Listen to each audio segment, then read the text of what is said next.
Lovely.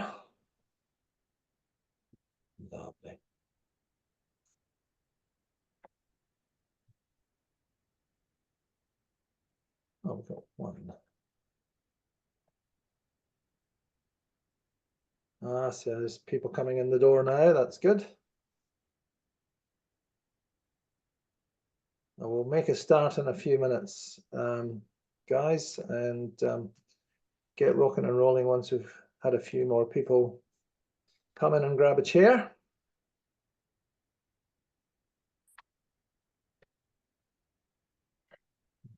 Fill them up.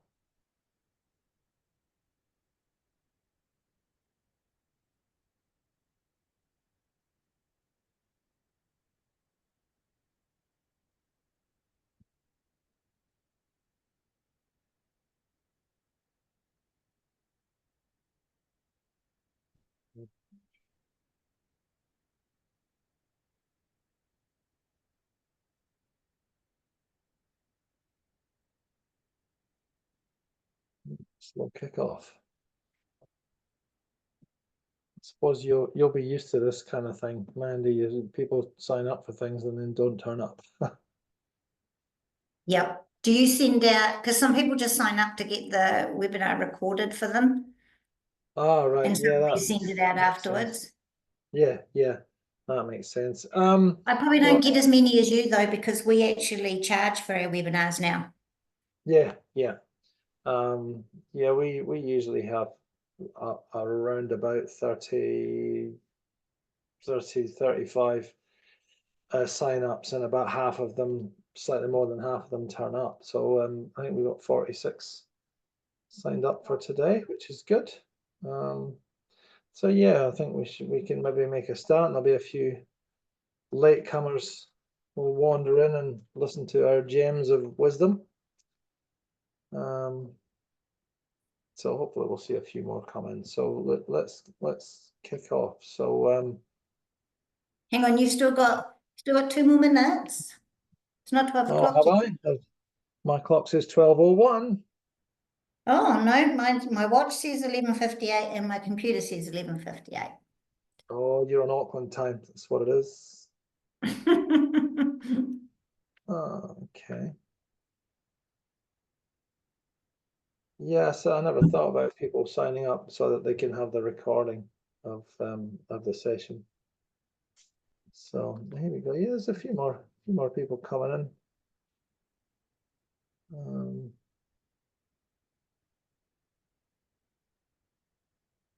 They'll give me the nod when your clock says it's 12. So mine's obviously wrong.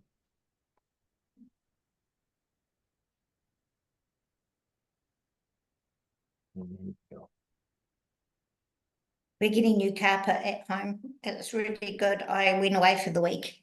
So Jeremy's handling all the... I moved the furniture with him on the weekend. Good on you. And he's handling all the rest of it. So I'll come home to it all nicely new carpeted. Nicely polished. Or a big pile of furniture. He would have put some back, but I'll have a lot of stuff to do. Yeah. Okay, are we on time? Are we? No, it's not quite ticked over yet. Yeah, 12 o'clock. 12 o'clock. 12 o'clock. Bingo. Okay, let's release this thing into the wild. So usually I say good morning, but this is good afternoon to everybody. Welcome along to another RPMA webinar. We do these webinars every month. If you haven't already enjoyed the gems of wisdom from last month, which was where we dealt with the D word discount, you can go to the RPMA website and you'll find the recordings of the previous webinars for your education and edification. And you also get to access the recording of this. And what we're talking about today, if I just go to my notes, is the property management software, the good, the bad, and the ugly. So just to give you an idea what we're going to deal with here, there is a lot of software out there for property managers and property management companies to do their jobs. And a lot of that software is good, and some of it is maybe not so good. Some of it can be useful. It depends. It depends on how you operate. But so there are a lot of services out there that you can use. And what we want to cover today is not the specifics, specific companies and specific softwares that are available, but more a general overview of software as a service. So to help with this, or rather to take over from me, I've called on an expert who I've known for a long time, Mandy Welch from Eknows, who is going to be talking to you guys today. And this is your opportunity to ask her questions about this field, because it is a minefield. It's ever increasing, and there's always new services coming on board. So if I can introduce Mandy, who has been in the property management field for about 30 odd years. Mandy, work your magic for me. Hi everybody. Well, as you know, software is my background. And one of the things I really want to cover today, because I know that there's a lot out there at the moment, right? There's a lot of things that you could be using that the salespeople will tell you are amazing and you need them in your business. So the important thing that I want to go through today is talking about how you know whether you need them in your business and what research you should do first. So it shouldn't be ever a quick thing. It should take you a couple of months to make a decision, because there's a few things that you're going to do. So first of all, you're going to work out, what is your problems? So what are your problems currently at the moment? It may be with your existing software. It may be a gap in your existing software. It could be anything, but what problems are you trying to solve? So that's a really, really important one. So you need to sit down with your team, because it's everybody. What problems are you trying to solve? Then I want you to stop there. I want you to take that list and go to your existing software supplier, whether in whatever field, whether it's your trust accounting, whether it's your maintenance, doesn't matter what it is, go to that software and first of all, see if those problems have already been solved. So you need to talk to a trainer or an account manager or something like that, because 9 times out of 10, none of us read the release notes. I mean, hand on heart, how many people can say that they click into the release notes and read from the start to the finish? Not many of us. And from a trainer's point of view, I go to people's offices and they say, it's really annoying that this software doesn't do this. And I go, yeah, it does. And then I'll show them. So please find out that first, because it is expensive to change software, not just in monetary value, but in time, frustration, on behalf of your owners, you, everybody. So do that first. Then you may find you don't need to move. If you still feel like you want to move, then you need to write down everything you love about your current software. Now, I know that seems weird because you're trying to solve some problems, but what I've seen before is that people have gone, oh, this new software solves my problem, and off they go to it, only to discover that they've actually lost another feature that they really enjoyed. So make sure that whatever you're looking at can fill those loves as well as the problems. Now, because there's quite a lot of software out there and covering many different things, I suggest that you get a spreadsheet together, and then when you're having your demos, that you fill in your categories so that at the end of it, you can clearly see a comparison. This is what I'm going to gain by moving. This is what I'm going to lose by moving.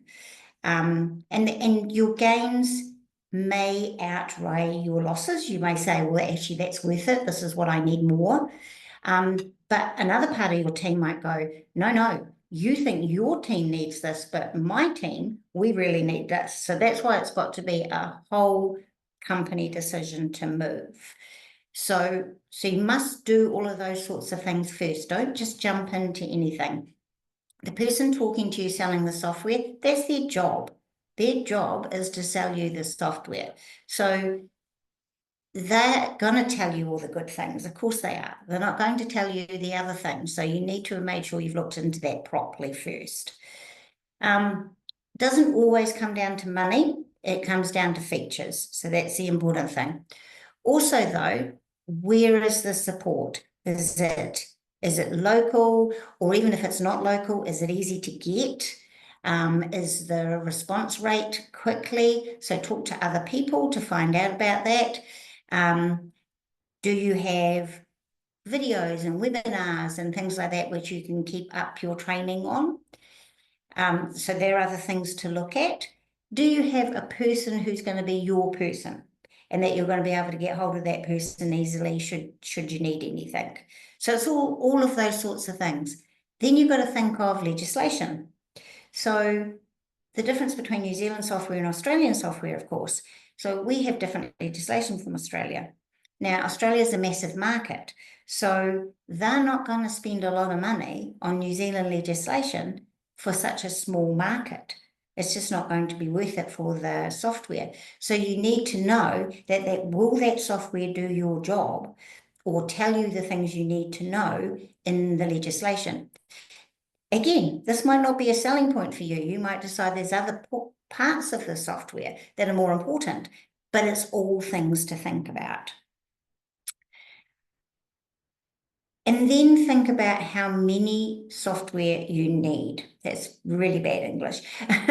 But think about, like, do you need a software for everything? We have Slack, we have Trello sometimes, we have Teams, we have our trust accounting software, and some of us might have a maintenance software, and we might have a tenant application software, and then even more of us might have a key software, and so on and so on. Do you need it all? Is it actually making your job quicker? Because if you sat with the property manager and saw how many things that they click in and out of every day, you'd actually wonder whether it is actually making your job quicker, or there's just more places to check now. So do think about that. Every company is different, by the way. So your priorities to the property management company down the road could be totally different. So it's got to fit you. But going all the way back to the beginning, the things you need to think about first are, what problem are you trying to solve? Because Richard and I were just talking before, and sometimes you can get a software to solve a problem you didn't even know you had until the salesperson told you you had that problem. In that case, you didn't have that problem. So why are you trying to solve it? It wasn't a problem in the first place. So go through those. And this is definitely a group decision, because for any principals watching, you think you make the decision, you don't. An admin makes your decision, really, and the property manager is a second, and then you are the third. You're the one with the money, but you're the third. It's got to do everything that the admin needs. It's got and covers legislation. It's also got to make the property manager's job easier, and then you can pay for it out of your pocket at the end. It's slightly disturbing so that's sort to of the discover. It's slightly disturbing to discover that I'm third.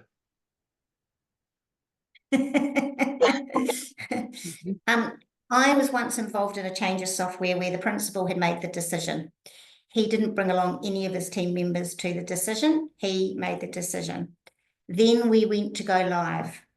Well, I walked into the most hostile environment you've ever met in your life.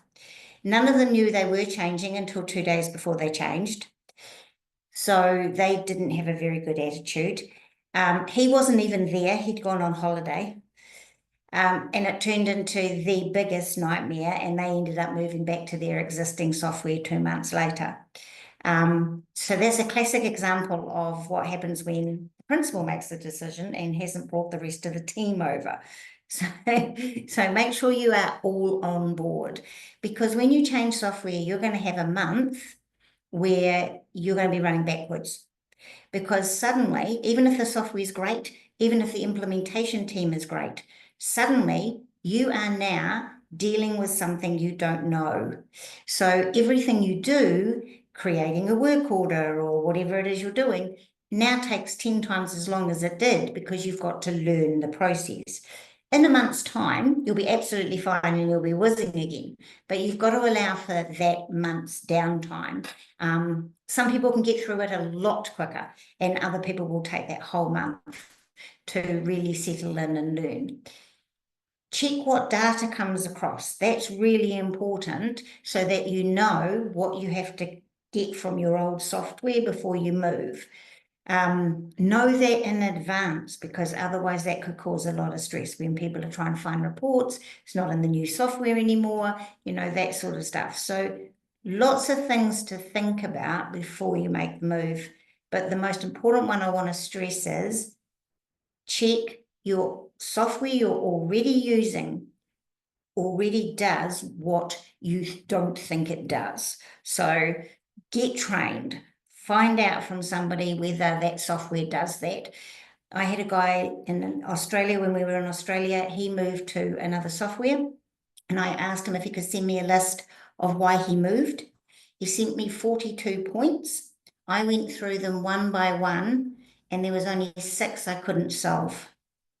And when I sent it to him, he came back and went, "Bugger, I wish I'd stayed." So find out about that first before you leave. Okay, any questions, Richard? You got anything in your notes? Yes, well, so I mean, the main thrust of the discussion is the pros and cons, and me being a bit more old school, I tend to crash test software services to see how much abuse they can take before I actually consider swapping over. And we've had a few disasters. We've had a couple of software services who have promised the earth, and it's become more of a trial than anything else. And then you go back to the old way, and I'll give you an example of with dealing with keys, for example. Property keys, always a pain. We use lockboxes like a lot of companies do. We've got a tag system, but it is a physical tag system. You take a key, you put a tag on the key hook that says where the key is or who the key is with. There are systems there that allow you to not do that. But I still believe that the key should be in your hand. There should be a physical key that you can access, not a program that tells you where the key is. So I think the old school way of doing things can be just as effective, if not more so. Would you be aware, Mandy, of any free trials or deals that some of these services do, or is that a bridge too far as a question? No, most of them that are running, like if it's a full maintenance program or a full trust accounting, they don't normally allow free trials. And I can say why, having built a pet software where we're also being asked the same question, can we trial it out? No, because it ends up being very frustrating. If you start playing with a system that you have no idea how it works and you don't have any decent data in there, you're actually going to be more frustrated with it. And you're going to quit using it because you're going to think, oh, just, you know, it's not even working for me. And it won't, because you have dummy data in there that's not your data. And you don't know the basics. I mean, yes, most systems you should be able to use without a lot of training, but you've still got to be shown the basics. So I actually agree with not being able to play with a system, a big system. If it's just a little app, and that's totally different. You should be able to play with an app. But if it's a whole software, I think you'd be more frustrated. Yeah, I mean, I have had frustrations with maintenance software in the past, and the service we use now is good. I tend to steer away from it because I'm, as you know, good at crashing systems, but my and I agree with what you were saying earlier on about you've got to have your team telling you that this is a good thing to take on, not the other way around, because, well, I mean, your example was horrible. That story was dreadful, about the principal that just dumped it on his staff and went off on holiday. That's not a good way to run an operation. So, yeah, I'm very wary, upfront skeptical about how good a software is until I get to really see what it can do. I'm also conscious that a lot of property managers will have on their computer screen 6, 7, 8, 9 different tabs open, and all those things are not integrated. So I'm looking forward to integrations between softwares, and I am seeing evidence of that now. And Would that be especially evidence? probably for two reasons, I think we're starting to move in that direction. And one is we want the property manager not to have to go into lots of different software, but also because of reporting. So for a principal's point of view, general manager's point of view, you want to be able to report once, get all the information out of one place. And I think, I think that's where we're sort of moving. Even away from property management software at the moment, like if you use a product, let's say if you use Trello or something like that, there's so many integrations so that you can use it properly. There's so many little things that you can add to it. But in the end, if you went and had a look at your costs, and I'm just about to come off it, but we were paying for Trello and we were paying for Zapier, which is the automation, you can write automation so that Trello works with forms and stuff like that. Well, we ended up paying for Jotform and Trello and Zapier, and and you have a look at all those costs and you're like, oh my goodness, just to use one software properly, I'm paying like 5 subscriptions and they're all per person. It's really expensive. Would I actually be better now to go back to employing, say, a part-time person just to do that job and have it done manually rather than all the software? So it's not, it comes to cost, it comes to time, it comes to, are you getting out of it what you thought you were going to get out of it, or are the team now spending more time doing it? Also, you find that your information's not in one place anymore. So if you want to go and find something out, you're going to check 3 places to find the whole history, which makes it really hard if somebody is covering for a property manager. So as most of you know, we do locum work, and what we're finding is that we're given like 6 logins just to fill in for you for a week. Wow.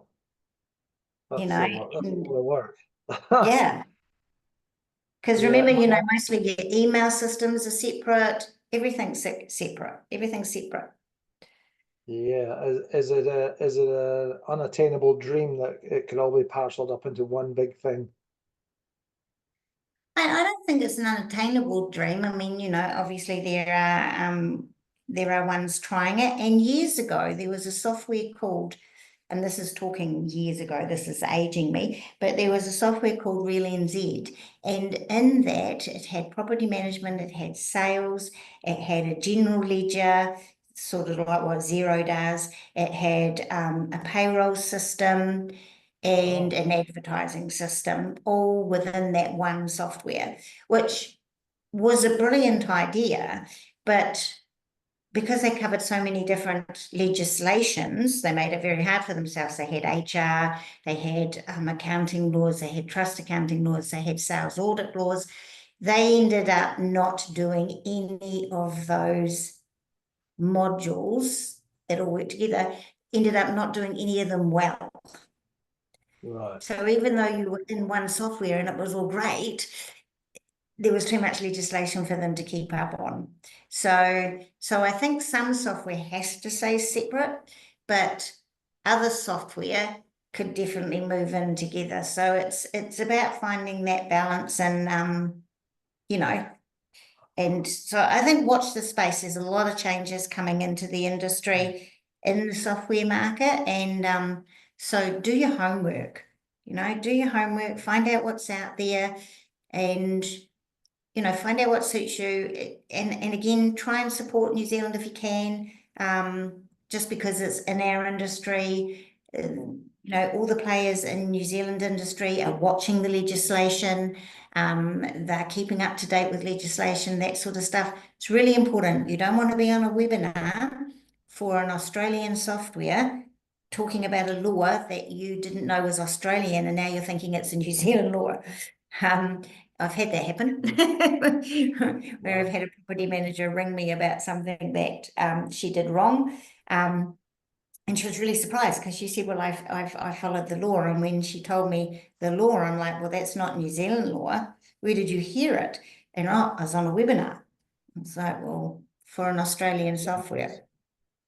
Yeah. Just take your time is what I would put it down to. We get excited. We see new software and we go, oh, look at this. Of course, the salespeople are only going to show you the exciting bits. I mean, that's their job. So make sure that, I'm not saying that any salesperson are bad, but it's their job. So just make sure you dig down a little bit deeper and just figure out what you're trying to solve. There's nothing wrong with looking around, by the way. There's nothing wrong with changing software. Don't feel guilty about it, but you need to do it for the right reasons. I think there's a security element as well that I'm very aware and with my company that, and all the property managers should be feeling the same way. The rent money that comes into the trust account for your company is not your money. It's your owner's money, and it's a huge responsibility to look after that. It's a fairly sizable sum of money by the end of a month, and if anybody can get into your system and drain it, you are finished. So I'm very conscious of the security measures that you need to have, particularly with your software, and also for backup. So what happens if one of your software providers has a breach themselves and you just don't have access while they attend to that breach? Then it's a good thing for you to find out how your data is stored, how safe it is, what is a built-in redundancy there, is it secure? And then you tell your owners, that's a selling point for your service. You tell your owners, this is how protected you are. Your money is safe in our bank account, and our systems can't be breached. Those are things that you would need to question your software provider for. Absolutely, everybody should be able to give you a blurb about that. All software is cloud-based now, so most of them should have it on their website as well. Most of them have redundant servers, so backup servers, meaning that your information is moving all of the time. So it's not, so just for instance, say it's overseas, and not all software is, by the way, but just say it is. So you may have, it may be in Mexico, and then a copy of that will be in another country, and a copy of that will be in another country. Normally there's 3.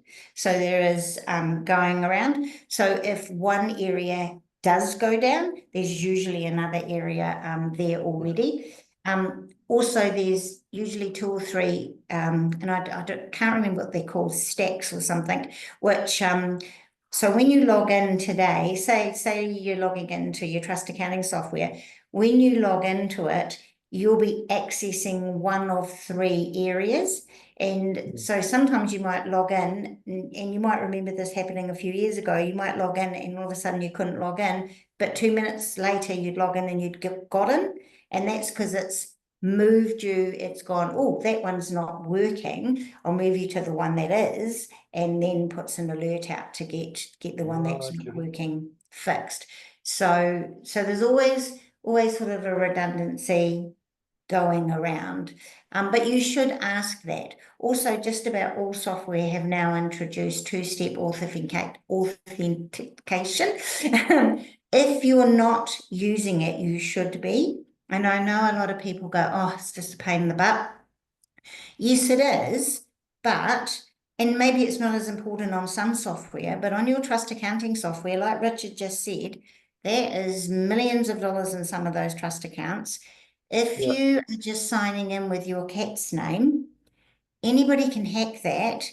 And if you've got, you don't even have to have full rights, but somebody could hack that and they could do an owner payment and change all the owner bank accounts to their own and do an owner payment. So you must have that two-step. If your owner's on this call, then you need to introduce it. It needs to be a definite thing. Do not let anybody argue with you, because people don't use secure passwords. Some of us do, some of us don't. But you've got to protect your interests and your owner's interests. So please, if you're using a trust accounting software, you should be doing two-step authentication. Also, two of the softwares I can think of both have bank approval steps now. Please make sure you've turned that on. And that, I think it's on by automatic now, but there's another button that says send a notification to the owner if the bank account has changed. Please tick that on, because that way, if you miss it when you're approving, if you miss it, but the owner gets a notification, he's immediately going to contact you and go, I didn't change my bank account. Yeah. And that gives you a heads up as well. Just on that, and I know two software that do this, just on that, this is a soapbox thing, but on that, if you are approving a bank account, don't just go in, look at it and go approve, because how do you know it's right? So I was watching someone the other day and they were going through their approval list, approve, approve, approve, approve. And I said, well, how do you know they're right? Oh, I don't know, I've just got to approve them. I said, no, they've got to send you the proof of the owner asking for it so that you can match it against what you're meant to be approving. And just go approve, like you're overriding the system in that case. So take security seriously. Like, yes, the software companies are responsible for the data and looking after it, but they're not responsible for your stupidity. Okay, they're not responsible for that. If you get hacked because of your passwords, then they're not responsible. Their insurance is not going to cover that. That's on you. And on that, do you all have cybersecurity insurance? Yeah, that's a whole other debate. That's a whole other debate. That's something else that we'll be talking about later on in the year, is to do with security. And you touched on passwords as well. I've always believed there's an art to passwords. We use LastPass, and it has a built-in password generator. But if you want a free password generator, just look at any car driving past and use their number plate as your next password, because nobody's ever going to crack that. So I'm guessing we don't have any questions from anybody so far, which is interesting. Does anybody have any questions? Obviously not. Hey, that was valuable to me as well, Mandy. I'm always learning, always open to new stuff. So I really appreciate your input on this. It is a minefield out there, and we're picking our way through without stepping on any buttons, hopefully. So thanks for joining us today, Mandy. I really appreciate it. Thank you for having me. No worries at all. We'll wrap this up, guys. Just a final note that the next session in April, the title is "Will AI Take Over Your Job?" There's a big discussion point. So I've been watching the developments in this for some time, and hopefully we'll have some insights for that next month. So thanks for joining us today. You can see a recording of this on the website probably in the next couple of days. So thanks, BJ. Okay, bye. Bye.